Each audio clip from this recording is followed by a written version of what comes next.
Hey guys, how are you? Just want to say, thank you for clicking onto this video, and I hope everything is going well for you. And I just want to say, stay safe. This video, I'm going to talk about the recent EU-AU summit that was in Brussels, Belgium. This video that has come out where they're showing that when they went into this particular arena, the conference hall, there were two entrances. There was one entrance for the Europeans, and there was another entrance for the African presidents, right? And the entourage, like the cameramen and who usually move with the presidents, apparently were given a hard time. There's one video where it shows, I don't know exactly what's happening right there, but no. I'm not sure what's happening in that video or what caused what we are seeing to happen, but we've seen a black man being shoved around by these white security guards, and he looked like he's part of this presidential entourage. He might not even be. Videos can tell 1,000 stories. We might be wrong about it, but I've seen a clip of this video, and as usual, Africans are wondering why they invited them.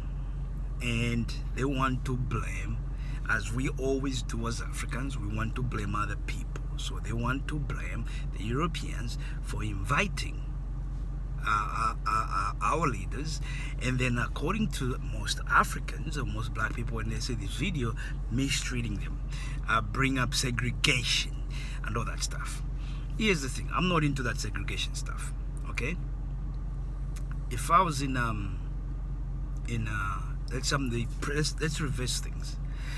If we had a summit in, let's say, in Africa where there's less COVID cases, and we had these leaders from let's say Italy and other places where they were, let's say we go back to the beginning of this COVID pandemic, and the leaders from Italy were coming, I'm pretty sure, me in particular, I know most black people wouldn't do this, but I would do the same thing. I'll try to protect myself. I'll say, you know what? Because we don't know, we don't understand what's going on at the moment. You guys use a different entrance. I might not maybe use a different entrance. We might say you go there at different times, or we go through the same entrance, but you go through there, I go through here, where there's a bit of a distance. So I don't believe that segregation. I just think it's silly, because actually Europe has more cases than Africa. But then it tells you a lot how the people that are inviting you, how they view you. Okay? So yeah, so I've seen a guy getting shoved around at the entrance. So if that was one of the entourage guys with one of the African presidents, that's absolutely wrong. I think sometimes there's a misunderstanding, and I think if they didn't explain the circumstances to the presidents before they left, to say this is how we are going to do it, and then they get there and then they treat them like that, and obviously some people will feel a certain way, and that could have been the case with one of those entourage guys who was being pushed around, but I'm not sure. But however, the question I want to answer is this, because this is what most people are saying. Oh, why did they invite them? Just go and mistreat them. I think the question we should be asking is, why did our leaders go? Why did our leaders go? They invited them, within 2 days they jumped up. They stopped everything. Some of them were even meant to tour their countries. They postponed that. We gotta go to Europe. They jumped up and went to Europe. So the question we should be asking ourselves is, why did they go? Why so quick to go to Europe? Not that long time ago, President Ramaphosa of South Africa was saying how he got treated when the scientists in South Africa discovered Omicron. When they discovered it, he got treated badly. All European countries just rang him and say, we're gonna do this, and they hung up the phone. There was no explanation. There was no letting him explain to them. Nah. So it tells you exactly how these people view you. But I feel sorry for these African leaders, because from a very young age, we've been taught at I don't understand why these people haven't changed the education system in Africa, but it's brainwashing. It's brainwashing. We've been taught to highly value white people. Go Black was visiting a daycare center in Tanzania, and they had paintings of white kids everywhere. Black kids have white paintings on the wall. It's something that's where it starts. The next thing, it's white Jesus. I'm watching Zambian TV, and then they were talking about the Bible, about Adam and Eve, and guess what they show? White Jesus, white Adam, white Eve. This is in Africa. So the brainwashing, that's where it starts. This is our problem. We change our education system, and things can change. We change the pictures that our kids see, instead of them just watching white shows and white kid shows. We change that and create an industry like the president of Ethiopia is saying. If we can change that, if we can just change that, it will start a process that a lot of us, that will put us on a good path. We have a very sickening mindset that tells us that we need Europe for Africa to survive. Right now, the president of Zambia, who just became a president, is one of the newest presidents in Africa, about 5 months ago. He himself is a rich man, and he's doing a lot of good stuff in Zambia. But even him, his mindset is that of Europe.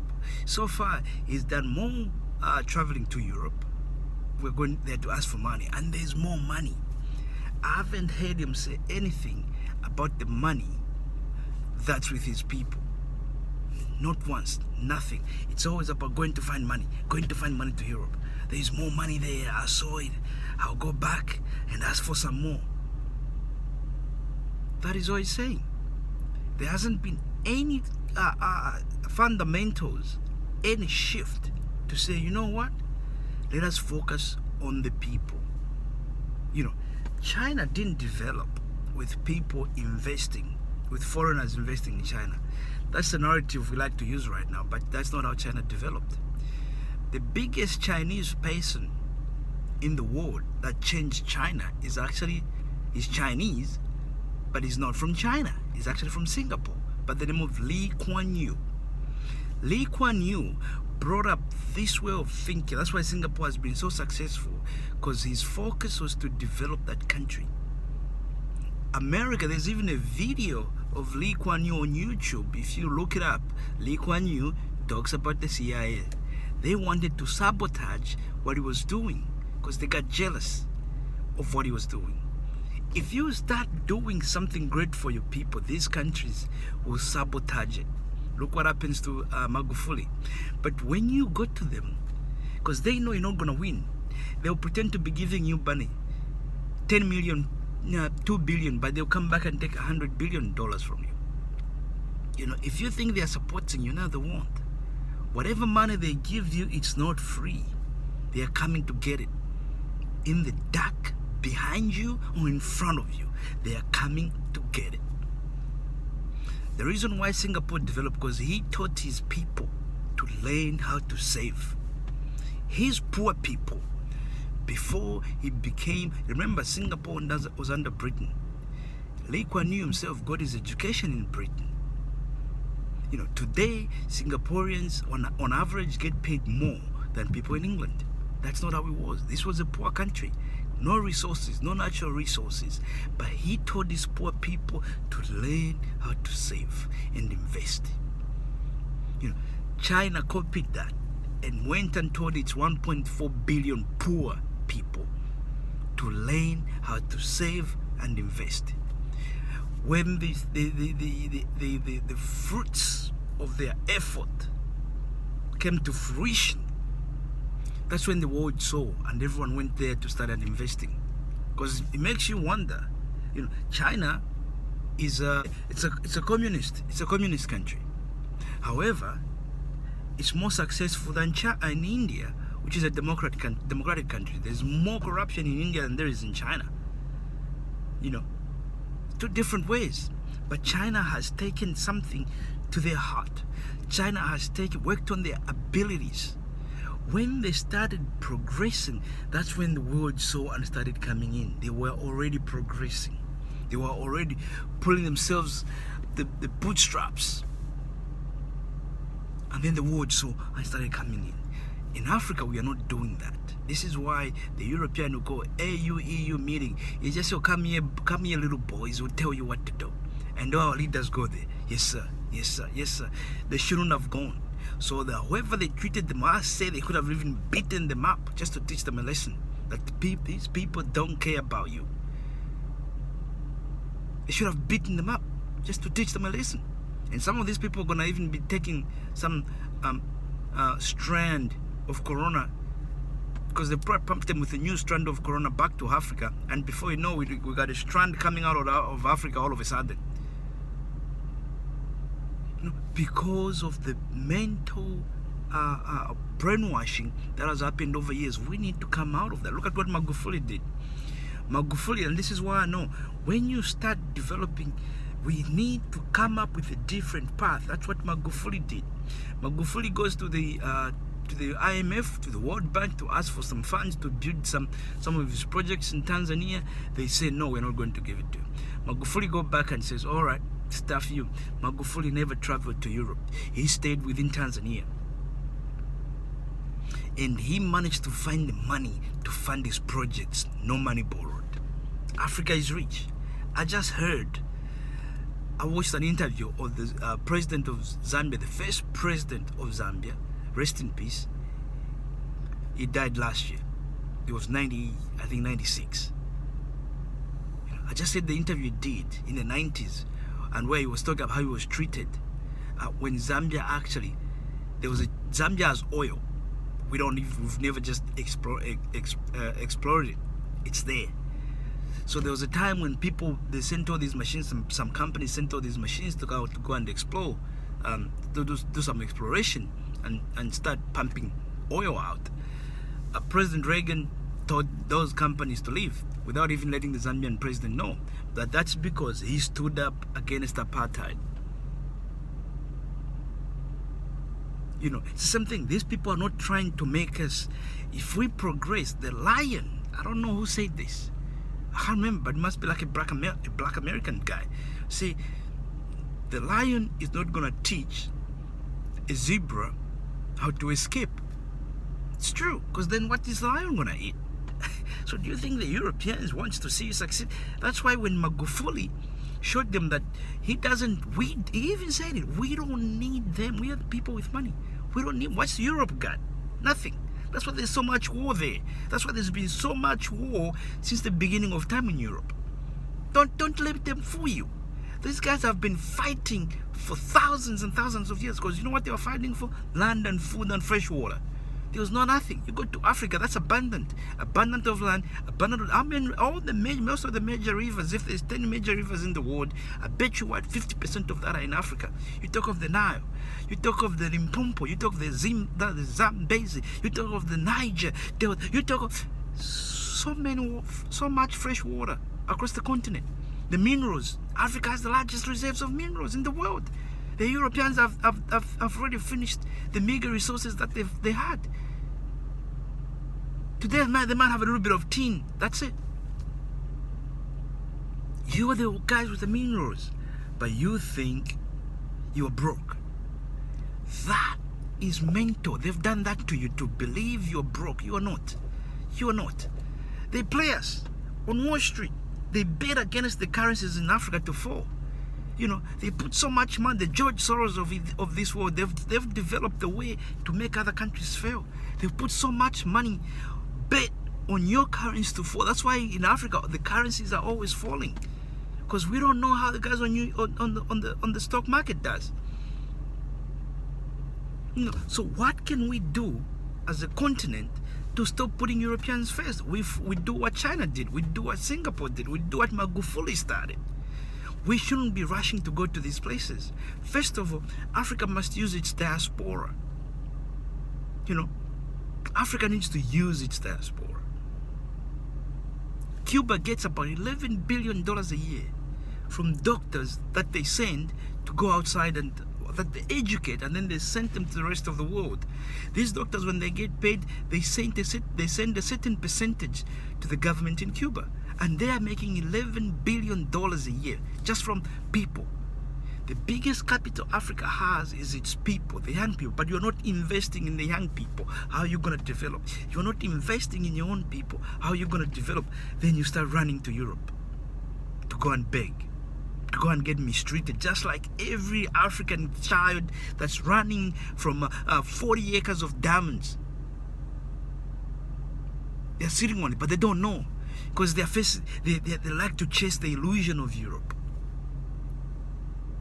That is sad. That is sad. So what did China do? What can we do? China told its people to start investing and to start saving. Africa needs to tell its people the same thing. Then Africa needs to, every country in Africa, in Nigeria, $40 billion get pumped into that economy from its diaspora, and yet Nigeria will go to China and ask for money. And they'll start crying when the Chinese say these days, when they say they don't want to pay you any money because they don't have money. They're also having issues there, with their real estate. We need to teach our politicians a lesson, because the only reason I believe Nigeria does that is because if they got money from the Nigerians themselves, the Nigerians will make sure that money is well spent. Whereas when they say they got the money from China, no one is really following. But they're cashing in on our future.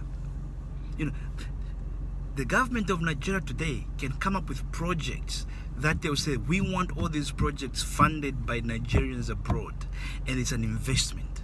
And as our country grows, we're gonna start giving you back. Or it's an investment. Whenever you want a little bit of money, you can take some money out. That's how you do it. And it's guaranteed by the Nigerian government. Just like all these loans that they borrow are guaranteed by the government. Let's do away with borrowing money from anybody, and then after that we leverage our resources. There's a Nigerian coin, I think it's called Zunga coin. That Zunga coin, if you don't know, it's as big as Bitcoin. At some point it was the same as Bitcoin. I don't know how much it's costing right now. Someone put $1,000 in there and they became a millionaire.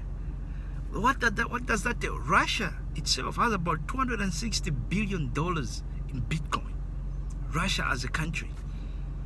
Africans are running to Europeans. You don't need to do that today. Not today. Not today, when there's so many alternatives to generate income for your people as a country. Some of these African countries could easily put some money into some of these crypto and generate 3-4 times the money they've put in and feed their people. You don't need to go to Europe. We need to start to realize that the cobalt, the nickel, the copper, the lithium that is on our continent, even the oil that is on our continent, we can use that to leverage against debt, to leverage against education, so that our kids can have a future where they actually actively participate. Road construction be given to Africans. Rail construction be given to Africans, because you've invested in their education, and now they know how to do these things. I don't know if there's an African company owned by African that's building bridges in Africa right now. And that's not to say we can't do it, because I tell you what, I'm in Australia. If Australia wants to build up a real bridge, they have to get people from somewhere, because they can't build bridges. They can build smaller bridges, but when it's a real bridge, they're going to have to hire a company from outside of the country. So it's not just Australia. But the thing is, Australia is part of the white society. So even if they hire a company from Italy to come and construct their bridge, hey, it's not a big deal. It's a white person. Okay? We need to change the mindset and change our education system. We need an alternative way to develop, because we will never develop as a continent with this way of running to Europe. And I'm glad they treated them the way they were treated, because that's a lesson. All these leaders need to go back and think about that. Then when they do that, every president need to have office of the diaspora within that presidential office. Some of these guys are there trying to get $200 million when they can actually use up $2 billion in investments, and then tell their diaspora, sell those bonds to the diaspora and give them an opportunity to pay the bonds for the next few years. Even in a country like Zambia, small country, when if it uses diaspora, they could be injecting $1 billion every year into their economy. But everything has to be strategic and planned. We can do it. We can do it. Africa needs to find an alternative way to develop. We need to do away with this old way, which is set up by us believing Europeans are the good guys. They'll come and help us. Since when did Europeans really help us? Since when? Since when? Do you think they want you to develop? Just remember, a lion cannot show the zebra how to escape. We've been under the claws. If when people say, I can't breathe, that's Africa. That's the whole continent. It's not just the black people in America. We've been the knees under our neck. And we're trying to, we expect this guy is going to tell us how to get off, how to get out of that grip, out of the neck, the knee on our neck. He's not going to do that because it's benefiting him. It's making him feel great as a man because he's dominating you. As a race, because they're dominating us, and we let them do that, and we allow them doing that. Let us not blame them, let us blame ourselves. The moment we start blaming ourselves, we're gonna start asking the right questions, like how can we change this? But if we blame them, then we are expecting them to change. This is where black people just all over the world, that's the mistake we make, because we have so much faith in other people changing. What about us changing? And changing the way we operate. How about us just across the globe seeing each other as brothers, not as distant cousins, like my man Tupac said? That's the way to go. That's how we create a better Africa. That's how we create a better black global community. Thank you, guys. Let me know what you think. But thank you for watching. Goodbye.